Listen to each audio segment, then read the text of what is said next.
Hello and welcome to this first video in a series I'm doing on attachment play, how we can play with our children to help them to release and heal from stress and trauma, to be more connected and cooperative with us, and to strengthen our relationship.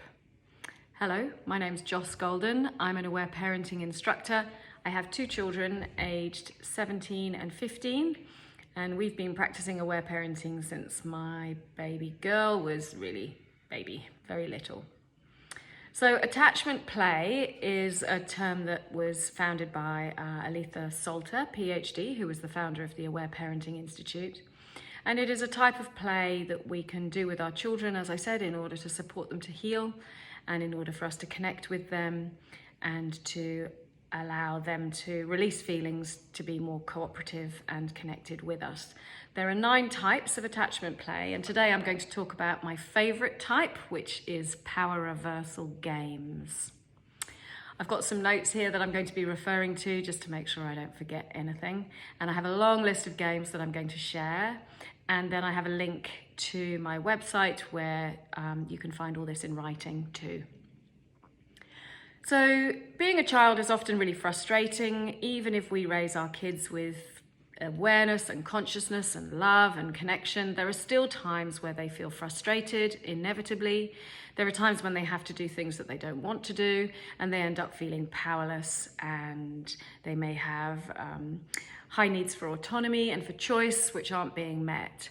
So the beauty of power reversal games is that it allows us to switch those roles for the duration of the game so that the children become the ones who are powerful.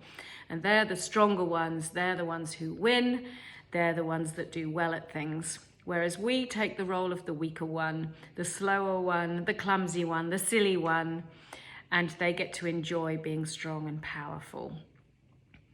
The reason why power reversal games are so helpful for our children is that it, as I said, it allows them to release and heal from feelings that are bubbling up and causing them to feel uncomfortable, causing them to be uncooperative and to feel distressed.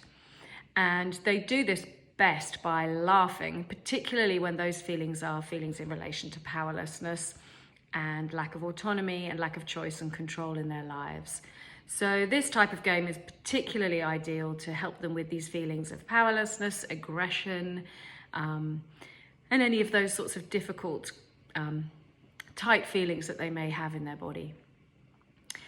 It also meets their needs for connection in a really great way, with lightheartedness and playfulness and silliness, which is so healing for us and for our children. And it brings in that relaxed, light, nice, fun vibe to our family. As I said, it meets their needs definitely for autonomy and choice. And it supports us to reconnect with our children if we've ever lost our temper with them or got angry with them, which we all inevitably do from time to time. It's a really good way to reconnect after that kind of disconnection. And it provides a really healthy outlet for their aggression or frustration or annoyance. So how do we do power reversal play? Well, it's pretty easy. We basically just reverse the roles so that they are the ones who are in charge and we are following along, being silly, getting it wrong. And then they get to laugh at us about how slow we are or how silly we are or how incapable we are. They can be played either in the moment in order to get cooperation when our children are having trouble communicating and cooperating with us, or it can be done more generally, regularly in our play and interaction with our children in order to get them to be generally more cooperative and more connected. They can be played with children of any age and adapted really easily depending on the age of your children. So now I'm just going to go through a list. I've actually got a list of 25 games, but I'm just going to go through a few of them with you now. So a great one to start with is the classic pillow fight. It's a game that everybody enjoys. The way that we play it in this type of play is we allow our children to be the ones who are stronger and they knock us over onto the ground and we mock all exaggerated outrage and feeling upset and annoyed that we've been knocked over by their strength. So we can hit them very gently with a pillow and then when they hit us, we fall over in a very exaggerated way. Gets lots of laughter going, it's a great one. Other ones that are connected to that type of game would be like rough housing and rough and tumble on the bed, where we used to play a great game, push off the bed, where I would challenge my children to push me off the bed and make it really clear that I thought they would never be able to do it because I'm much too strong. And then of course I would end up on the floor and they would howl with laughter. There's another lovely one called the swing and kick game, where we're pushing our children in the swing and we're standing in front of them. And then every time they come back to us, we pretend that they've kicked us and knocked us over and we fall down. And we make them promise that they must never do that again. That was really very, very naughty. Don't do that again, will you? In a very mock, angry voice. And then, of course, they come back and do it again each time they swing. So that gets lots of laughter going too. Another favourite in the family was the remote control game, where we either give them the remote control for the TV or we have a device that you make up where they get to control what we do. They tell us where to move, how to move, they make us stand on our heads, they make us walk backwards, they make us turn around and make farty noises. Whatever it is that they want us to do, they're controlling it with the remote. And we have no choice but to follow on and do what they say. We have another one called the Your Majesty game. This is particularly useful if our children are being very insistent and bossy and demanding, where we rush around after them and we pretend that they are the king or the queen. And we say, oh yes, of course, Your Majesty. I'm so sorry, Your Majesty. It's taken me so long to bring you a drink. What else would you like, Your Majesty? How else could I help you, sir? And they love it. Bossing us around is really fun because, as I said, there's always times when we boss our children around and have to. So it's a perfect antidote to that. We have games where they chase us and race against us, and of course we lose. We always have to be the one insisting that we're going to win this time because we're definitely the fastest runner, and then we start running or start chasing and they get away. And we are all upset, and how could you possibly be faster than me? I thought I was faster than you. That's not fair. And they get lots of laughter going and feel really good. Other game is toothbrush in the nose, I call it. And that's a great game when we're trying to get our children to brush their teeth, for example, at night, and often they don't want to do that. So we take the toothbrush and we do silly things with it, like we might brush our hair with it, or we might put the handle in our nose, or we might insist that it goes in your ear, or we might try to brush their elbow with it. And then they laugh and tell us how silly we are, that of course it goes in your mouth, and then before we know it, they're brushing their teeth. Another one I like is, along those lines too, is the hair salon game. So with my daughter, for example, she hated having her hair brushed. It hurt and she didn't like sitting still for that time. So we would play hair salons. Welcome to the salon, madam. Here's your lovely chair that I've set up for you. And what would you like to do today, madam? And how can I help you? And what else would you like me to do for you, madam? And tell me about your weekend, madam. Thank you so much, madam. And today your haircut is for free. Thank you so much for coming. And it would often bring laughter, and she would be very happy to sit there and let me brush her hair. Another great game I love is the You Drive Today game. So quite often our children have strong feelings where they don't want to be sat in their car seat clipped in. It's restrictive and it's unpleasant. So when I had that feeling that my children were responding like that, I would rush to the car, I would clip them into the driver's seat, and then I would try desperately to clip myself into their car seat and insist that they drove today. I didn't feel like driving, they were going to drive. They often thought that was very funny. And within a few minutes would be quite happily jumping in the back seat and getting clipped in, and off we would go for our day. A good one, especially when there's some pent-up energy and frustration going on, is the Rugby Scrum game, where you lean into each other and you try and push each other forwards and backwards. It can happen anywhere. And you can just gauge the level of resistance that you're going to put on it and to get in the way. But of course, you let them push you. But don't make it too easy. That can be a really good one for them. You insisting all the time, oh no, I'm much stronger, and any minute now I'm going to get my strength back and I'm going to beat you, but you let them push you. An oldie but a goodie is follow my leader, and that is where one child gets to be in the front doing whatever it is that they want to do, and then everybody is standing behind, walking behind them and copying what they're doing. So if they jump, we jump. If they turn around, we turn around. If they make farty noises, we make farty noises. But they're the ones leading and they're the ones in control. A great game I used to play as well was the Feeding Me Blindfolded game, where I would put on a blindfold and my children could feed me little small amounts of whatever they wanted to give me, and I had to guess what it was and be all disgusted and, ew, that's so gross, how could you give that to me? We had rules about what was allowed and what wasn't allowed, so they couldn't give me like something poisonous or chili, but often they would give me like a teaspoon of Marmite or something that I really didn't like eating. And it's a great game to play, especially if your children are having some issues around feeding and having limited or being fussy and struggling with choice. That was a great game. And sometimes both my children would gang up and feed me disgusting things, and I would have to guess what it was.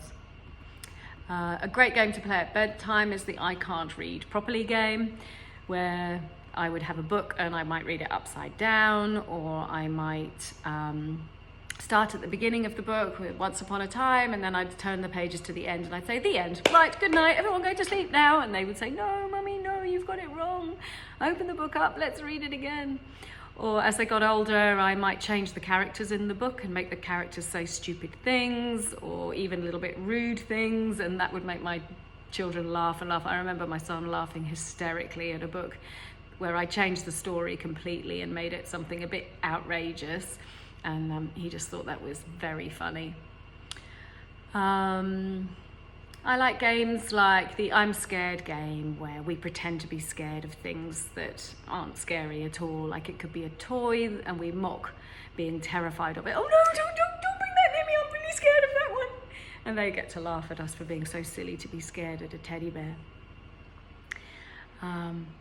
Another great one is the I'm Totally Safe Here game, where you stand somewhere, maybe it might be at the edge of a swimming pool, or it might be in the sea, or it might be near your couch, or you stand anywhere and you just talk about how lovely it is to feel so safe there. So for example, I might be standing by the swimming pool and I'd say, oh, it's so nice to stand by the pool and just know that I'm totally safe and nobody would ever come up and push me in the water, because that would be awful and mean. So I'm just going to stand here and enjoy how safe I feel. And then for sure my children would come up behind me and push me in. And then I would have to be outraged and appalled that they'd done that. And I would say, no, you must promise that you're never going to do that again, are you? And then I would stand at the edge of the pool and the same thing would happen over again. Lots of fun.